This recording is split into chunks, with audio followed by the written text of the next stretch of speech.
Assalamualaikum warahmatullahi wabarakatuh. Selamat Hari Jadi Kota Banda Aceh yang ke-816. Semoga kita memiliki semua kesehatan dan kekuatan yang baik untuk melaksanakan semua doa di bulan suci ini. Semoga kita dapat menerima berkah terbesar, tingkatkan perbuatan baik dan beramal. Saya Haji Heri Julius Esos MM, Ketua Banlek DPRK Banda Aceh, berharap Ramadan ini akan membawa kedamaian dan kebahagiaan dalam hidup. Selamat menunaikan ibadah puasa 1442 Hijriah. Semoga amal kita diterima di sisi Allah Subhanahu wa taala. Amin ya rabbal alamin.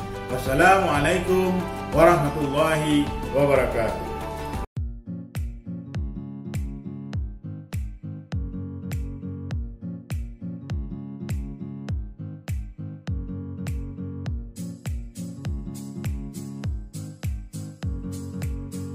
Banda Aceh Real Radio, Ikoya 106.